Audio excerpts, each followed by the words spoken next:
tenemos nosotros un circuito equivalente, vamos a tener que poder calcular los parámetros que tiene este circuito. Acá los parámetros del circuito tanque, ¿sí? Y los parámetros acá es lo que sería la parte del circuito serie. Esto que está acá se determina a través del ensayo de vacío y cortocircuito. El ensayo de vacío es que va a determinar esto que está acá, los dos parámetros que tenemos nosotros, el RFE y el X sub mu, al igual que en el transformador, y el ensayo de cortocircuito va a determinar estos parámetros que están en la rama serie. Que en definitiva, recuerden que era el RCC y el XCC. Así que también van a ser muy parecidos los ensayos de vacío y corto al transformador, salvo que en el ensayo de vacío va a aparecer algo diferente. Y es esto que está acá. En el ensayo de vacío, sin que tenga ninguna carga, el motor tiene pérdidas. ¿Bien? De características mecánicas, que eso no existía en el transformador, y son estas que están acá, pérdidas mecánicas. Tiene las pérdidas mecánicas y tiene las otras famosas pérdidas que nosotros habíamos determinado poniendo un batímetro y midiendo las pérdidas eléctricas, ¿no? Pero acá tiene las pérdidas mecánicas. Esa sería la diferencia. El análisis es muy sencillito, ustedes lo pueden leer, pero el concepto es ese, que el motor tiene más pérdida que el transformador y son pérdidas de origen mecánico, porque tiene un ventilador y porque tiene rozamiento. El ventilador lo frena. ¿Para qué necesita un ventilador un motor? Bueno, necesita refrigerarse. En forma interna, el rotor tiene unas aletitas, y en forma externa, muchos motores tienen un ventilador que refrigera la carcasa. Por eso tienen carcasa ranurada, ¿sí? Muy bien. El análisis es prácticamente igual que el del transformador, ¿sí? El análisis eléctrico. Están midiendo la potencia, ¿sí? Es decir, la potencia de pérdida, miden la corriente, miden la tensión y despejan las variables, ¿sí? Al igual que en el otro. Obteniéndose por fin el RFE y el X sub mu. Dentro del ensayo de cortocircuito, o se lo conoce como rotor bloqueado, esta característica es interesante porque la manera donde se produce la mayor corriente en un motor es cuando arranca.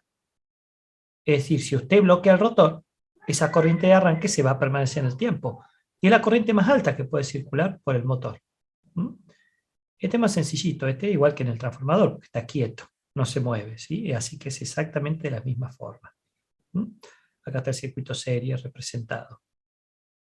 ¿Sí? Cualquier cosita repasen el transformador, lo leen este y se van a dar cuenta que es igual. ¿Sí? Bueno. Vamos a ver si tenemos acá el balance de potencias del motor. ¿Qué sucede con este balance de potencia del motor? Vamos a ver un poquito más chico para que entre en pantalla, pero básicamente las pérdidas que se originan las podemos nosotros de alguna manera relacionar con el circuito equivalente, ¿no? Acá hay una pérdida en el cobre del estator. Esto directamente genera calor, es el efecto Joule. El motor se calienta simplemente por estar funcionando. ¿Está bien? Entonces, fíjense ustedes que ustedes van a tener, esto que está acá no tiene pérdida de la reactancia de dispersión, ¿no? No produce calor, ¿sí? No produce calor, mejor dicho. El núcleo ferromagnético sí produce calor, ¿sí? Y acá en el secundario, sí que sería el rotor, se produce una pérdida. ¿La ve? Es decir, ustedes tienen en el estator la pérdida en el cobre y tienen la pérdida en el hierro. En el rotor tiene la pérdida en el cobre y la pérdida en el hierro, que son las que generan calor, en definitiva. Pero acá hay una cuestión. Acá en el circuito representado, la pérdida en el hierro en realidad sería la consecuencia de ambas pérdidas, del estator y del rotor, ¿sí? Que serían las totales acá. Pero tengan en cuenta lo siguiente, que la pérdida en el hierro del rotor es muy pequeña comparada con el estator. ¿Por qué? Porque la pérdida en el hierro depende de la frecuencia, y la frecuencia rotórica es muy baja. ¿Sí? Este signo es más pequeño, es muy baja. Entonces, prácticamente toda la pérdida en el hierro acá es causada por la pérdida en el hierro del estator. ¿Sí? Eso para tener en cuenta nada más. Bueno, todo nace de este circuito, ¿sí? Que de alguna manera está representando el comportamiento eléctrico de esta máquina. De alguna manera también está incluido el mecánico acá, ¿no? Porque acá están viendo de por sí que esta resistencia, ¿sí? Que está acá, ¿qué viene a representar? Viene a representar de alguna manera la potencia mecánica, ¿sí? En realidad está la potencia que recibe el eje del rotor, que se divide en dos. La potencia útil, esta se transforma en trabajo, ¿sí? Y después tienen acá la pérdida, ¿sí? Que es la pérdida por rozamiento, que les indiqué recién.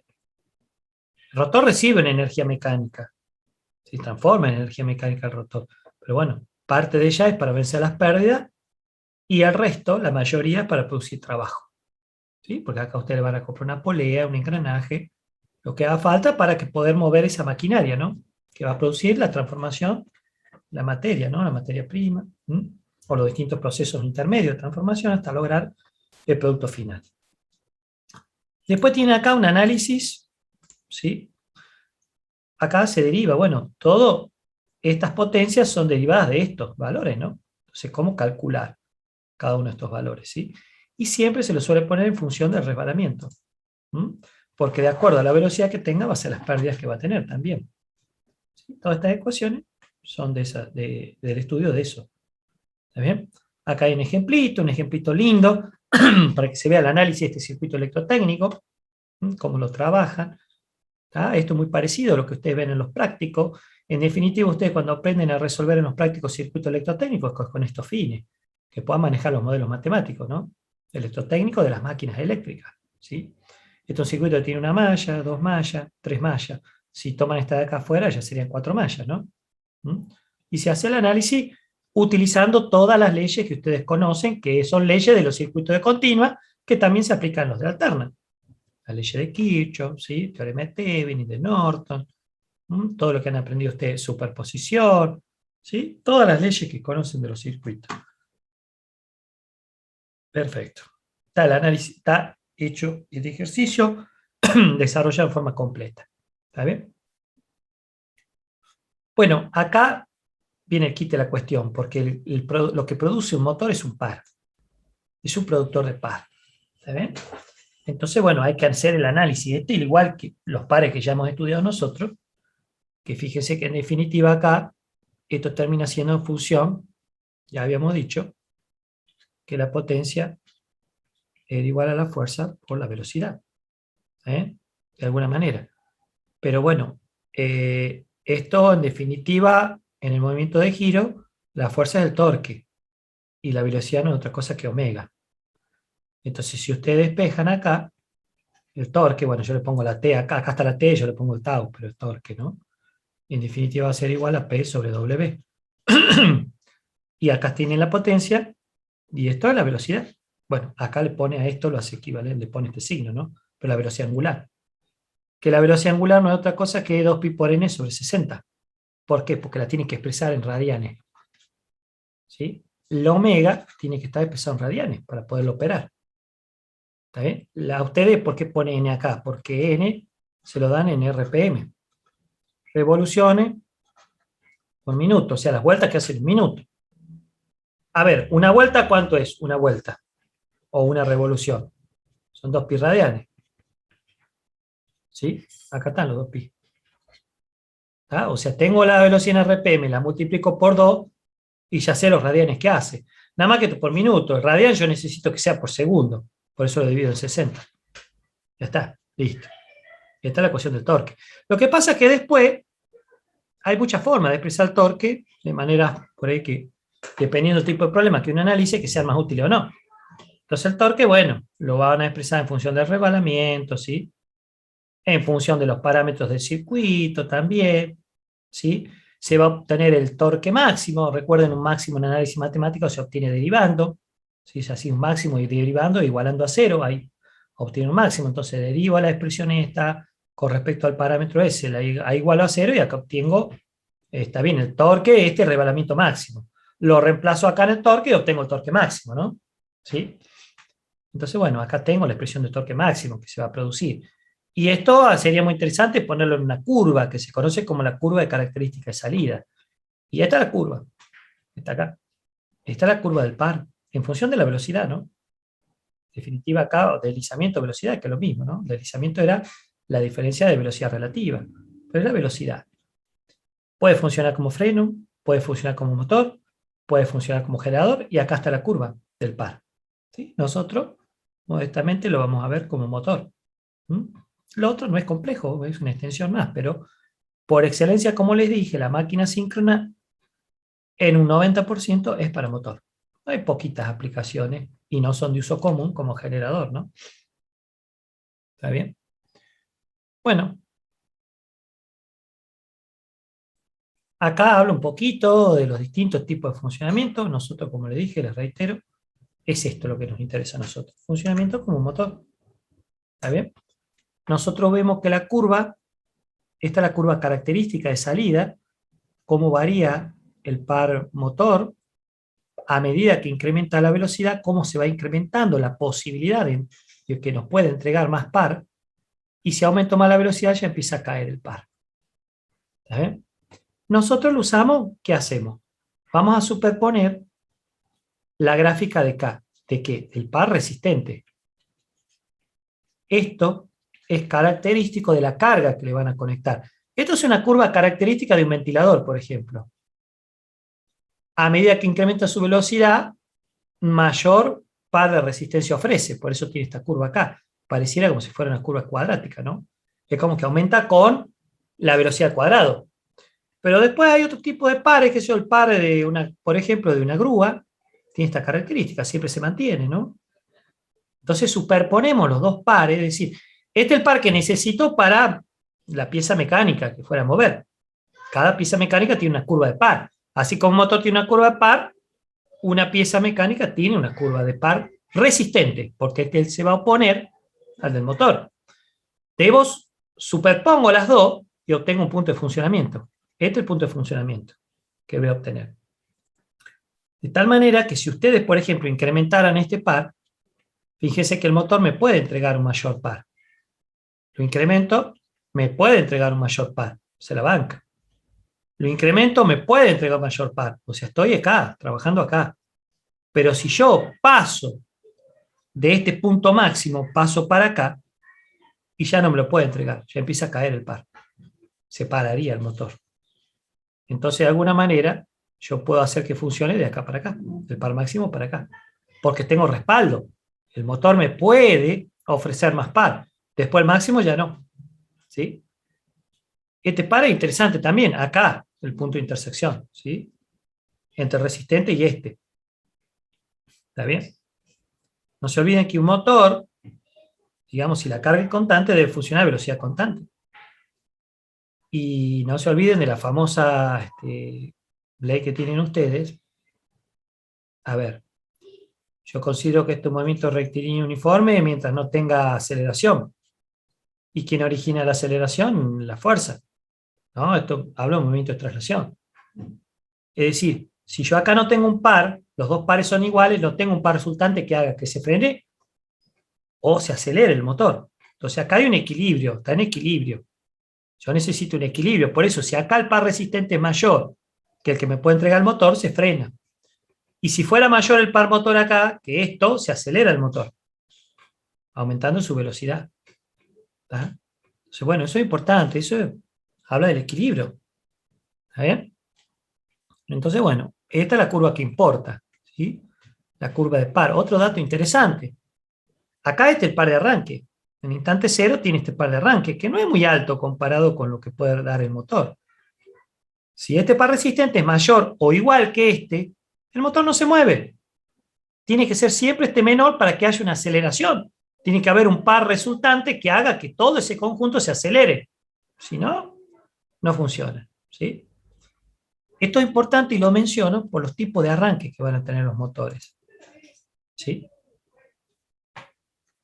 Esta es una ecuación típica, esta ecuación es la ecuación, ustedes ya la recontra conocen. Esto de acá, fíjense, esto sería fuerza menos la fuerza en oposición, porque esto es sumatoria de fuerza, ¿no? Sumatoria de fuerza es igual a ¿qué? A la masa por la aceleración. Ley de Newton. Esta es la ley de Newton para el movimiento circular. Esto es traslación. Traslación. Todo esto ya es física para ustedes, física 1, ¿no? Entonces, ¿qué es esto? Esto es el momento de inercia, que es equivalente a la masa en el movimiento de giro. ¿Y esto qué es? La variación, esto es d omega sobre dt, que no es otra cosa que el alfa.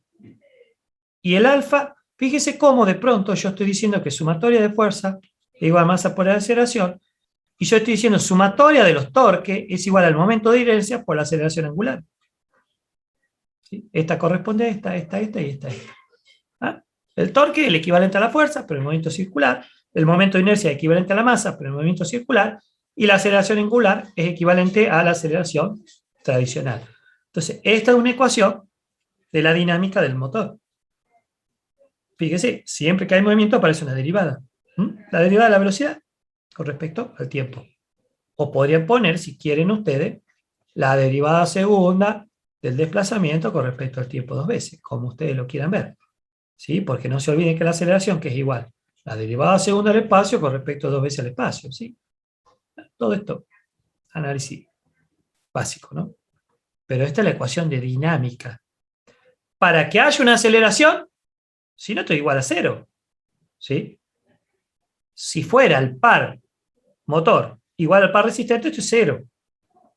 ¿Está bien? No hay nada que cambie el movimiento, está en equilibrio, no se mueve. Por eso siempre tiene que ser un poquito mayor. Y eso traducido en criollo es esto. Este par debe ser mayor que el par resistente. Fíjese magnitudes, ¿no? Yo tengo este que me ofrece, este es el valor del par motor de arranque, ¿sí? El TA, y fíjense cuánto es vale el par resistente en este caso.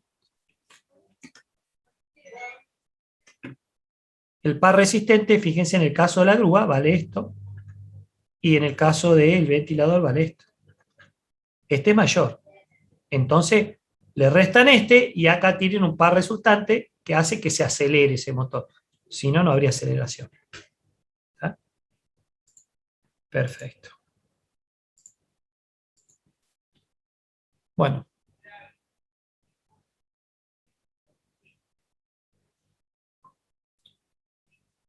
Bueno, básicamente, acá hay algunos ejemplitos también para que lo quiera ver. Pero básicamente eso sería con respecto al motor, ¿sí? El motor trifásico asíncrono. Bueno, material tienen, ya está subido.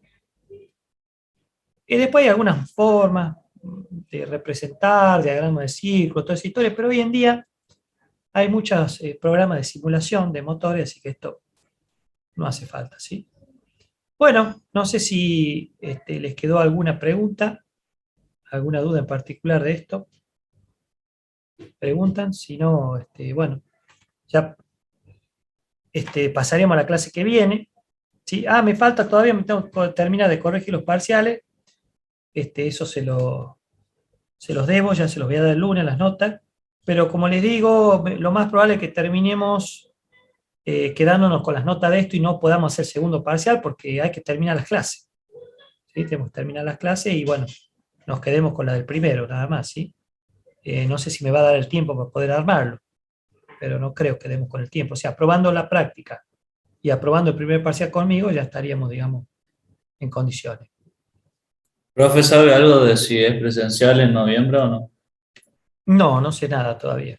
No sé qué va a pasar. Ahora está toda la cosa muy distraída con las elecciones. Están como medio parados los trámites, todo, no sé qué va a pasar.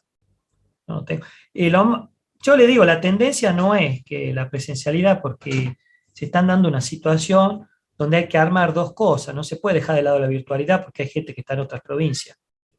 Entonces hay que tomar el examen simultáneamente, es un problema logístico, que quizá lo pueden resolver en cátedra donde hay muchos docentes, pero las ingenierías, la mayoría tienen poquitos docentes.